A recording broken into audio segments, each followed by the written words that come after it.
తెలుగు రాష్ట్రాల్లో అతిపెద్ద lift manufacturer lifts ట్రై.com dealership కూడా ఇవ్వబడును. ఢిల్లీ చూస్తే ప్రతి ఒక్కరూ విమర్శించే పరిస్థితికి వచ్చారు. తాగునీరు అందించడంలో ఆ పార్టీ పూర్తిగా విఫలమైంది. ప్రధానమంత్రి గారు అమృత్ కింద ఇంటింటికి స్వచ్ఛమైన నీళ్లు కొళాయి ద్వారా ఇవ్వాలని సంకల్పించారు. 45% అందులో సబ్సిడీ కూడా ఇస్తున్నాడు. కానీ కేంద్రం సబ్సిడీ ఇస్తే దాన్ని అమలు చేయలేని అసమర్థ ప్రభుత్వం ఈ ఢిల్లీలో ఉందని చెప్పి కూడా నేను మీకు తెలియజేస్తున్నా. రాజధాని దుర్గంధ చరిత్రంగా మారింది. దీనికి కారణం ఎవరిని అడుగుతున్నారు. అదే గాని బీజేపీ ఉంటే నరేంద్ర మోడీ గారి నాయకత్వంలో స్వచ్ఛ భారత్ లో భాగంగా ఢిల్లీ స్వచ్ఛంగా తయారవుతుంది, పరిశుభ్రంగా ఉంటుంది. యమునా నది శుద్ధి చేస్తారని ప్రగల్భాలు పలుకుతున్నారు. నేను అడుగుతున్న 10 ఏళ్ళు అయింది. 10 ఏళ్లలో శుద్ధి చేయని వాళ్ళు మీరు చేయగలుగుతారా అని మిమ్మల్ని అడుగుతున్నాను. తమ్ముళ్ళు మీరే చెప్పాలి. గంగా నది ప్రక్షాళన జరుగుతా ఉంది. మళ్ళీ యమునా ప్రక్షాళన జరగాలంటే అది నరేంద్ర మోడీ గారికి సాధ్యం. ఎక్కడ అభివృద్ధి లేదు, రోడ్లు లేవు, మౌలిక సదుపాయాలు లేవు. ఎయిర్ పొల్యూషన్ అయితే నేను కూడా మళ్ళా ఎప్పుడెప్పుడు వెళ్ళిపోవాలని చూసే పరిస్థితికి వస్తున్నాం. దేశంలో ఉండే ఎంపీలంతా ఇక్కడ ఉన్నారు. అలాంటి ఎంపీలు ఉండే ఈ ప్రాంతంలో ఇలాంటి భయంకరమైన పరిస్థితులుంటే ఏ విధంగా భరిస్తామో మీరే ఆలోచించాలి. నేను ఒకటే ఈ సమావేశంలో కోరుతున్నాను. రాజకీయాలంటే అధికారం కోసం కాదు, ప్రజాసేవ కోసం. రాజకీయాల ద్వారా మీ జీవితాలు బాగు చేసి వ్యవస్థ రావాలి. అయారాం గయారాములు కాదు, ప్యాలెస్లు కట్టుకునే వాళ్ళు కాదు, ప్రజలకు చిత్తశుద్ధిగా సేవ చేసే వాళ్ళు కావాలి. కానీ ప్యాలెస్లు కట్టుకొని విలాసవంతమైన జీవితాలు నివసించే వాళ్ళు కాదని మీకు తెలియజేస్తున్నా. అందుకని నేను ఒకటే మీకు విజ్ఞప్తి చేస్తున్నాను. ఈసారి మళ్ళీ అభివృద్ధి జరగాలంటే, సంక్షేమం కొనసాగాలంటే, ప్రజల జీవితాల్లో మార్పు రావాలంటే బీజేపీ కోటేయాలి, కమలం గుర్తు కోటేయాలి. ఇక్కడ సంజయ్ గోయల్ గారిని గెలిపించవలసిందిగా మరొక్కసారి అందరికీ విజ్ఞప్తి చేస్తున్నా. మొన్ననే మీరు చూస్తే ఆంధ్రప్రదేశ్ లో తెలుగుదేశం, జనసేన, బీజేపీ కలిసి పోటీ చేశాం.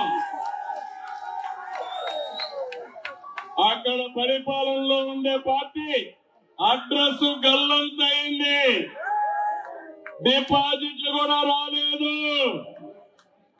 ప్రజలు నమ్మారు.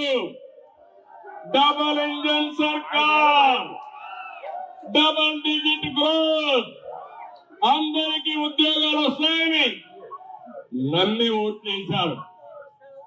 నమ్మి ఓట్లేస్తే 7 నెలలు 7 లక్షల కోట్ల రూపాయలు పెట్టుబడులు వచ్చాయంటే అది డబుల్ ఇంజన్ సర్కారు యొక్క ప్రత్యేకత. ఈ రోజు నేను అడుగుతున్నా, ఇక్కడ హాఫ్ ఇంజన్ సర్కార్ ఉంది. డబల్ ఇంజన్ సర్కార్ రావాలంటే మళ్ళీ బీజేపీ గవర్నమెంట్ ఇక్కడ రావాలి.